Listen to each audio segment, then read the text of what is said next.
एक नोटिस, एक इंक्वायरी और पूरी जिंदगी खत्म। कई लोग सालों तक कोर्ट के चक्कर काटते रह जाते हैं, वकील बदलते हैं, तारीखें बदलती हैं, लेकिन फैसला नहीं आता। अगर आपके साथ भी ऐसा हो रहा है तो इसका जो राज है वो आपकी कुंडली में, इसकी जो जड़ है वो आपकी कुंडली में छुपी हो सकती है। नमस्कार, मैं हूँ एस्ट्रोलॉजर कृधा और आप देख रहे हैं मेरे पंडित जी, जहाँ पर आप ज्योतिष को डर के नहीं समाधान के लिए समझते हैं। आज हम बात करेंगे एक बेहद ही संवेदनशील विषय पर, कोर्ट केस और लिटिगेशन। एस्ट्रोलॉजी के अनुसार जो कोर्ट केसेस हैं, अगर हम बात करते हैं तो छठा भाव, 8वां भाव और 12वां भाव, इन तीनों भाव से हम ये चीजें देखते हैं। और साथ ही अगर हम ग्रह की बात करते हैं तो शनि, मंगल, सूर्य, राहु और केतु, इनकी वजह से ये सारे केसेस होते हैं।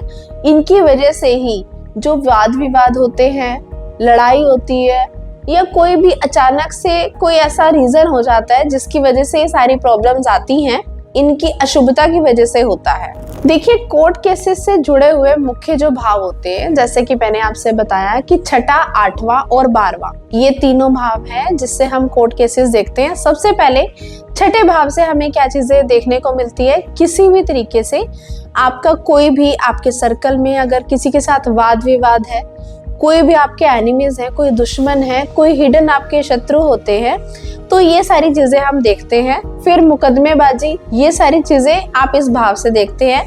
8वें भाव से आपको क्या मिलता है? 8वें भाव से आपको एकांत मिलता है, आपको वीराना मिलता है। 8वें भाव से आपको मिलता है अचानक आने वाली जो बहुत सारी प्रॉब्लम्स होती हैं, आप वो 8वें भाव से आप देख सकते हैं। फिर अचानक से अगर आपकी लाइफ में आपको कोई बदनामी मिलती है तो वो भी इसी भाव से आप देखते हैं। अचानक से आपको लाभ हो सकता है या फिर किसी तरीके की हानि हो सकती है। ये सारी चीजें हम 8वें भाव से देखते हैं।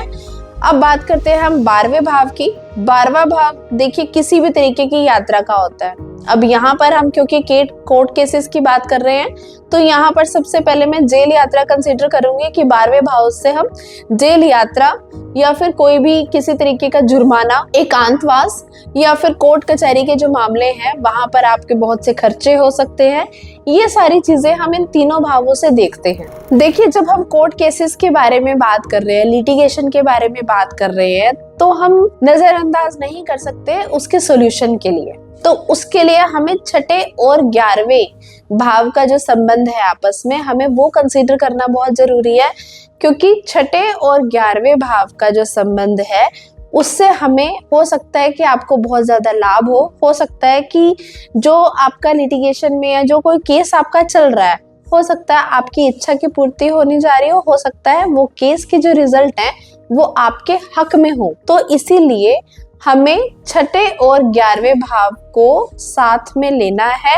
अगर हमें कोई भी लिटिगेशन के केस को हम कंसीडर कर रहे हैं, हम अपनी कुंडली में अगर उसके भाव को देखते हुए, रिजल्ट को देखते हुए, हमें इन दोनों भावों को जरूर देखना है, इसके संबंध को हमें जरूर कंसीडर करना है। देखिए, कोर्ट केसेस से जुड़े जो मुख्य ग्रह हैं, जैसे कि मैंने आपसे पहले बताया कि शनि, मंगल, सूर्य, राहु और केतु, ये 5 ग्रह हैं।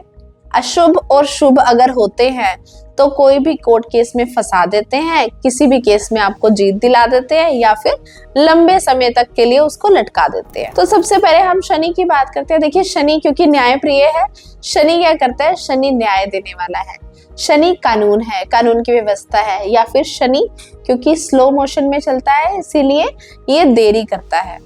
अगर कोई भी लिटिगेशन का केस है तो उसमें देरी करवाएगा, उसमें समय की जो अवधि है वो उसको लंबा करेगा, या फिर आपको रिजल्ट हो सकता है मिलने में आपको देरी मिले, लेकिन हाँ, आप इसको ये मत मानिएगा कि आपको हार मिलेगी। हो सकता है कि आपको रिजल्ट मिलने में लंबा समय मिल रहा है। ये मैं सिर्फ आपको शनि का नेचर बता रही हूँ कि शनि की वजह से अगर होता है तो ये होता है।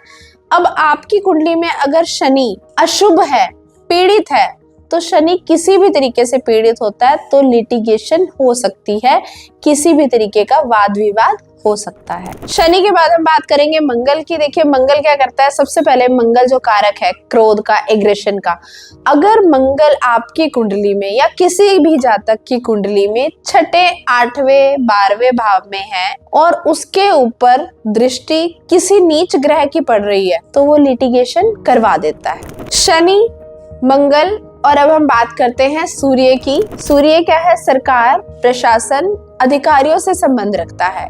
यदि सूर्य कुंडली में 12वें भाव में हो और मंगल छठे भाव में बैठा हो और 7वीं दृष्टि सूर्य पर डाल रहा हो, तो ऐसे केस में क्या होता है?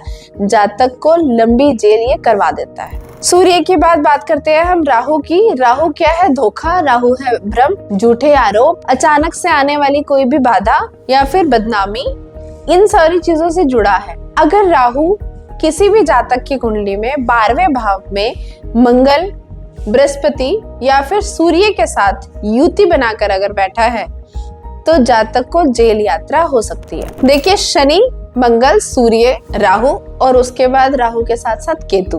केतु क्या है? केतु हमें क्या दिखाता है? जो भी अचानक से आपकी लाइफ में कोई संकट आ रहा है, कोई भी गुप्त शत्रु अगर लाइफ में आ रहे हैं या फिर कोई भी भ्रम हो रहा है, तो ये उसका संकेत देता है। किसी भी जातक के कुंडली में अगर केतु छठे या 12वें भाव में किसी भी नीच ग्रह की दृष्टि अगर केतु पर पड़ती है तो वो जेल यात्रा दिखा देता है। अभी हमने बात करी है कोर्ट केसेस की, लिटिगेशन की, ग्रहों की, कि ये सारी चीजें हमें किस तरीके से पता चलती है, हम कुंडली में कैसे देख सकते हैं। अब बात करते हैं कोर्ट केस में अगर आपको जीत हासिल करनी है या फिर अगर आपको हार का पता लगाना है तो आप कैसे कर सकते हैं।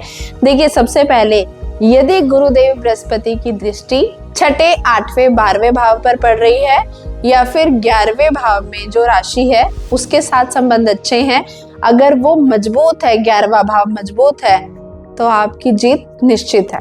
इसी तरीके से हार के संकेत देखने के लिए क्या करना है? देखिए, छठे भाव का जो स्वामी है यदि वो 8वें या 12वें भाव में हो और किसी भी नीच ग्रह की दृष्टि अगर उस पर पड़ रही है तो फिर हार हो सकती है।